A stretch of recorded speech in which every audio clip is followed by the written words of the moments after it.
এই ভিডিওটা হচ্ছে রোজার 3 দিন আগের ভিডিও। আমার এডিট করতে একটু লেট হয়ে গেল, এই আর কি। সংসারের সবকিছু কাজকর্ম মিটিয়ে তারপরেই তো আমাকে এডিট করতে বসতে হয়, তাই না? তো একটু এডিট করতে লেট হয়ে গেল। আপনারা প্লিজ ভুল ত্রুটি হলে প্লিজ ক্ষমা দৃষ্টিতে দেখবেন। আর যারা ফেসবুক পেজ থেকে আমার ভিডিওটা দেখে থাকেন please like, comment and share করবেন। ফলো বাটনে ক্লিক করতে কিন্তু ভুলবেন না। আর যারা ইউটিউব চ্যানেল থেকে আমার ভিডিওটা দেখে থাকেন প্লিজ সাবস্ক্রাইব করবেন এন্ড বেল আইকনে ক্লিক করে রাখবেন। আসসালামু আলাইকুম, আমি সাদ সাথী। আলহামদুলিল্লাহ আমি ভালো আছি, আশা করি আপনারাও ভালো আছেন। আবারও আপনাদের মাঝে ডেইলি ব্লগ নিয়ে হাজির হলাম। প্লিজ স্কিপ না করে ফুল ভিডিওটা দেখবেন, আশা করি ভালো লাগবে। Welcome my new another blog. তাহলে চলুন আজকের ব্লগটা সকাল সকাল শুরু করে ফেলি। রোজার 3 দিন আগের ভিডিও, এটা একটু মেকিং করতে লেট হয়ে গেল।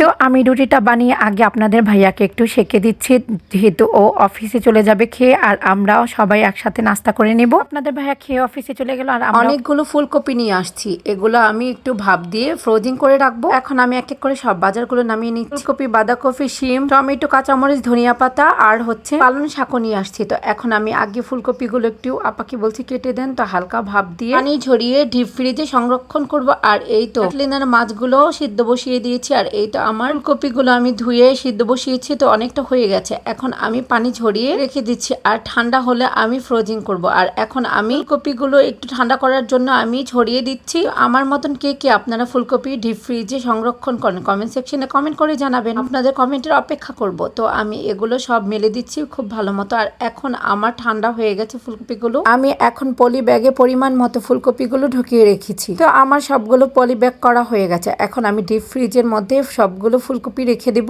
আমার মতন কে কে ফুলকপি সংরক্ষণ করেছেন কমেন্ট সেকশনে কমেন্ট করে জানাবেন কিন্তু। আর ওই তো বাঁধাকপিটা তো আমি বাজারের সাথে দেখিয়েছি। আর এই বাঁধাকপিটা আমি ডিম দিয়ে ভাজি করে নিচ্ছি, কারণ হচ্ছে আমার ছেলে বাঁধাকপির মধ্যে ডিম দিয়ে ভাজি করলে অনেক পছন্দ করে, তো ওর জন্য করে নিলাম। আর আপনাদের ভাইয়াও পছন্দ করে। আর এখান দিয়ে আমি ফুলকপি তরকারি রান্না করলাম। আর এই তো আমার রান্না বান্না প্রায় কমপ্লিট। তো এখন আমি কিছু কাঁচামরিচ কেটে রেখেছিলাম, তো এখন আমি কাঁচামরিচগুলো আগে দিয়ে দিচ্ছি, দিয়ে ভালো করে নেড়ে চেড়ে মিক্স করে নিচ্ছি। আর এই তো ফুলকপি তরকারির মধ্যে আমি এখন ধনিয়া পাতা উপর দিয়ে দিলাম। আলহামদুলিল্লাহ আমার রান্না বান্না ডান। আর এখন আমি ফুলকপির তরকারিটা একটা ছোট কড়াইতে বেড়ে নিচ্ছি, কারণ হচ্ছে আমার চুলাতে কেন জানি কালি উঠছে, তো চুলাটা পরিষ্কার করতে হবে। আর এই তো আমি ফুলকপি তরকারিটা বেড়ে নিলাম। দেখুন কপালে যদি দুঃখ আসে কেউ কি খণ্ডাতে পারবে। আর এই আমার কি সুন্দর বাঁধাকপি ভাজিটা। আমার চুলা অফ করতে একদমই মন ছিল না, আমি একটু জামা বানানোর কাজে লেগে গিয়েছিলাম, তো এসে দেখি একদমই পুড়ে গিয়েছে নিচ দিয়ে। আর এখন আমি অন্য কড়াই চেঞ্জ করে নিলাম। তো যাই হোক আলহামদুলিল্লাহ বেশি একটা লাগেনি। এখন আমি অন্য কড়াইতে চেঞ্জ করে নিলাম। এখন ধনিয়া পাতা দিয়ে একটু নাড়াচাড়া করছি। আর এই তো শবে বরাতের দিন আমি রোজা ছিলাম, তো আমার আম্মু বুটের হালুয়া, গাজরের হালুয়া করেছে, তো আমি তেমনটা খেতে পারিনি। তো আম্মু এটা শুনেছে, আম্মু আমার জন্য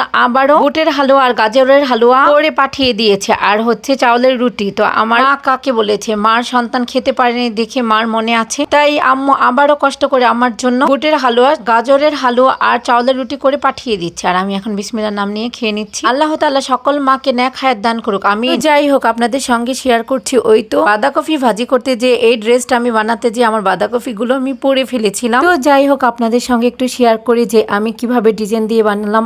আমি টুকটাক ডিজাইন করতে পারি, আমি এতটা প্রফেশনাল না, কিন্তু একটু চেষ্টা করি যে একটু ডিজাইন করে বানাতে। আর আমার ছোট থেকেই একটু ডিজাইন দিয়ে জামা কাপড় পরতে ভালো লাগে, তো একটু চেষ্টা করি এই আর কি। আর হচ্ছে এই ভিডিওটা কিন্তু আগের, একটু এডিটিং করতে লেট হয়ে গেছে আর কি। আজকের ব্লগটা যদি আপনাদের কাছে ভালো লাগে থাকে প্লিজ আপনারা কমেন্ট সেকশনে কমেন্ট করে জানাবেন। আর আবারও আমি আপনাদের বলে দিচ্ছি আমাকে প্লিজ ক্ষমা দৃষ্টিতে দেখবেন। আজকের ব্লগটা এখানে শেষ করছি, ভালো থাকবেন, আল্লাহ হাফিজ, আসসালামু আলাইকুম।